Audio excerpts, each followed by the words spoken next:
और यहाँ के मुखिया के रूप में आदरणीय विजय सिंह जी ने 10 साल काम किया, बहुत अच्छा काम किया। तो कहीं ना कहीं कार्यकर्ताओं की इच्छा हुई भाई इनको अब आगे बढ़ करके जिला परिषद क्षेत्र संख्या 50 के लिए काम किया जाए, क्योंकि जो वर्तमान में जीते हुए कैंडिडेट हैं वो कहीं ना कहीं मुसलमान भाइयों के खिलाफ बड़ा नेगेटिव इम्प्रेशन रखते हैं, सोच रखते हैं। मैं उनके सोशल मीडिया पे देखता हूँ मदरसा छाप, तो तरह तरह की चीज़ें जो जहर फैलाने का, क्योंकि विद्यालय उनका वही है, एनडीए भाजपा वाला विद्यालय है, तो कहीं ना कहीं समाज को तोड़ने का काम करते हैं। और हमारे मुस्लिम कैंडिडेट कोशिश करते हैं, लेकिन हिंदू मुसलमान हो जाता है। यहाँ का बैलेंस थोड़ा उसी तरीके का है। तो ये इस बार का आग्रह होगा तमाम जनता से, विजय सिंह जी पे आप लोग एक बार विश्वास दिखाइए। निश्चित रूप से समाज को तोड़ने वाले लोगों को निश्चित रूप से हराया जाएगा और हरा करके जो है क्षेत्र संख्या 50 का उन्नति और इसका जो है प्रगति किया जाए। नेताजी कुछ लोग इसको राजनीतिक स्टंट बताएंगे, क्या करेंगे? देखिए, राजनीतिक स्टंट बताएंगे तो अच्छी बात है। राजनीति के लिए अगर आप किसी की मदद कर रहे हैं, अगर आप भाईचारा को बढ़ा रहे हैं, तो ये तो पॉजिटिव राजनीति है। तो राजनीति तो किया ही जाना चाहिए। हम लोग तो राजनीतिक लोग हैं, तो 24 घंटा राजनीति ही करते हैं, लेकिन सकारात्मक राजनीति करते हैं, पॉजिटिव पॉलिटिक्स करते हैं। आज के हमारे विधायक फैसल रहमान साहब की तरह नहीं कि आरजेडी के विधायक हैं, लेकिन आज एनडीए को मदद कर दिया और राज्यसभा के वोट में आकर के वोट नहीं डाला। फैसल अली साहब ने कहा कि चार्टर्ड प्लेन करा देता हूँ, 1 घंटा केवल आप दे दीजिए, आइएगा, वोट गिराइएगा, वापस दिल्ली चले जाइएगा आपकी अगर अम्मी की तबीयत खराब है। लेकिन भाई साहब टस से मस नहीं हुए, क्योंकि अब फैसले का मामला है कि क्या मामला है भगवान जाने। लेकिन ढाका को शर्मसार कर दिया, ढाका की जनता को शर्मसार कर दिया। जो विश्वास से जनता ने वोट किया था कि आप एनडीए और भाजपा के खिलाफ काम करेंगे, आज आपने उसी को मदद कर दिया। बड़ा ये रमज़ान के मौके पे ये मौका, रमज़ान का बड़ा पवित्र महीना होता है। मुसलमान भाइयों का ईमान जो है बिल्कुल बढ़ चढ़ करके बोलता है। ऐसे वक्त में कहीं ना कहीं जहाँ खमनई साहब को देख करके हम लोग सीख रहे हैं कि ये देखिए ये किस तरीके का ताकत है इनके अंदर, एक इस्लाम जो है इनके अंदर ताकत देता है। और करबला का कहानी हम लोग सुनते हैं और हर तरह से जो है कहानियों को सुन करके हम लोग भी सीखते हैं। तो कहीं ना कहीं आज उन्होंने कलंकित करने का काम किया है और मुसलमान भाइयों का सर नीचे हो गया। भाई हमने किसको वोट दिया था और जा कर के इस व्यक्ति ने क्या कर दिया। और हम लोग एमआईएम के लोग ने वोट दिया था, एक नए रिश्ते की शुरुआत की थी। लगा था कि अब एमआईएम और आरजेडी मिल करके काम करेगी, दोबारा चुनाव होगा तो फैसल भाई को हम लोग मदद करेंगे। कि तेजस्वी यादव जी से कल बड़ी अच्छी बातचीत हुई और हुआ कि मिल करके हम लोग को मजबूत करना है और एनडीए को हराना है। लेकिन आज देखिए क्या हुआ। तो कहीं ना कहीं हम लोग को लगा था कि कल पटना में गले मिले थे, आज ढाका में आरजेडी के कार्यकर्ताओं से गले मिलते, लेकिन अफसोस आज हम लोग का जो है दिल बड़ा उदास हो गया। हम लोग की शुरुआत जो हुई उसमें खटास इन्होंने लगा दिया, तो बड़ा तकलीफ है इस बात से। नेताजी, बड़े खुशनुमा माहौल में आप लोगों ने इफ्तार पार्टी का आयोजन किया। जो पकवान बने थे गैस सिलेंडर से ही बने होंगे उम्मीद है, लेकिन इन दिनों देश में एलपीजी गैस को लेकर काफ़ी हाहाकार मचा हुआ, उसको लेकर क्या कहेंगे? देखिए, देश के जो प्रधानमंत्री हैं ये अच्छा होता है तो उसका क्रेडिट लेते हैं, और जब चीज़ें ख़राब हो जाती है तो कहते हैं सिस्टम का फेलियर है। तो देखिए, दूरदर्शिता अगर नहीं होगी, क्या आपको मालूम नहीं था कि अगर ये युद्ध चलेगा तो गैस की दिक्कत होगी, पेट्रोल की दिक्कत होगी, तो आपको चुप रहना चाहिए था। कम से कम किसी का साथ नहीं दे रहे तो चुप तो रहिए। आज भी भारत ने अमेरिका को बेस नहीं ना दिया है बाकी देशों की तरह। हमारी अपनी आर्मी है, हमारे पास परमाणु बम है, आपको किसी की चमचागिरी करने की क्या ज़रूरत है। आप इजराइल चले गए महाराज, बताइए युद्ध का माहौल है, अगर हमारे प्रधानमंत्री को कुछ हो जाता तो हमारे देश की इज्जत चली जाती। आप युद्ध के माहौल में चले गए इजराइल, जाके फादरलैंड बोल दिया। बताइए, इजराइल का एक एक व्यक्ति जो है गाय का मांस खाता है। यहाँ अपने देश में आप मॉब लिंचिंग करते हैं मुसलमानों का कि भाई आप गाय का तस्करी कर रहे हैं, और इजराइल को फादरलैंड बोल करके आ गए। बहुत शर्मिंदगी वाली बात है।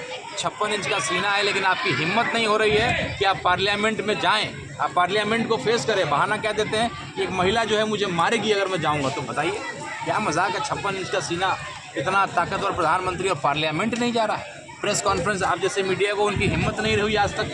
2014 से मैं देख रहा हूँ कि एक प्रेस कॉन्फ्रेंस उन्होंने नहीं लिया है, और अब देखिए पार्लियामेंट में भी जाने से डर रहे हैं। तो किस बात के प्रधानमंत्री हैं भाई साहब आप? आज देश जब संकट में चला गया तब आपको ख्याल आया कि ईरान से बात करूँ, ईरान से संबंध खराब हो गए तो गैस की। अरे भाई, हमारा देश बहुत बड़ा आबादी का देश है, यहाँ के लोग यहाँ के बम हैं। अगर सब लोग नाराज़ हो गए, ये अगर उबल गया तो ये अपने आप में इतना बड़ा बम है कि आप संभाल नहीं पाइएगा। तो इतने बड़े पॉपुलेशन को संभालने के लिए रणनीतिक रूप से काम करिए, ट्रंप की गुलामी मत करिए। एप्स्टीन फाइल में आपका नाम नहीं होगा, मुझे यकीन है, लेकिन आपकी हरकतें ऐसा बता रही है कि एप्स्टीन फाइल में शायद आपका नाम है, इसीलिए आप डरे हुए हैं। तो 56 इंच का सीना है तो जरा दिखाइए, केवल जुमले में 56 इंच मत दिखाइए। अब बीजेपी के एक प्रवक्ता है, उन्होंने कहा है कि एप्स्टीन फाइल में सोनिया गांधी का भी नाम है, राजीव गांधी का भी नाम है और महात्मा गांधी का भी नाम है। अरे अगर उनका नाम होता तो अभी तक तो बवाल हो गया होता। आज कांग्रेस का चुनाव के समय आपको याद होगा, किसी ने पोस्टर लगा दिया था, वहाँ से किसी ने नारा लगा दिया था, तो पूरे देश में बवाल हो गई। प्रधानमंत्री को गाली दिया, माँ की गाली दी, माँ की गाली दी, माँ की गाली दी। अगर एब्सेंट फाइल में भी इन लोगों का नाम होता तो अब तक तो बवाल हो गया होता। लेकिन आज गोदी मीडिया को देखिए कि एक भी किसी व्यक्ति ने जो है, जो मेन स्ट्रीम, आप लोग का शुक्र है कि आप लोग कम से कम दिखाते हैं सच्चाई को, लेकिन गोदी मीडिया जो टीवी पे आता है उसमें से किसी ने भी एब्सेंट फाइल की या जो उसके मंत्री भाजपा वाले जिनका नाम है उसकी चर्चा नहीं की। एब्सेंट फाइल की अगर गंदगी को बताने लगे तो हम लोग का मुँह से जो है ज़बान नहीं निकलता है। लड़कियों के साथ बलात्कार और गलत चीज़ें तो छोड़िए, वो जला करके उसका मांस खाया करते थे, उसको डरा करके उसका खून निकाल करके खून पिया करते थे।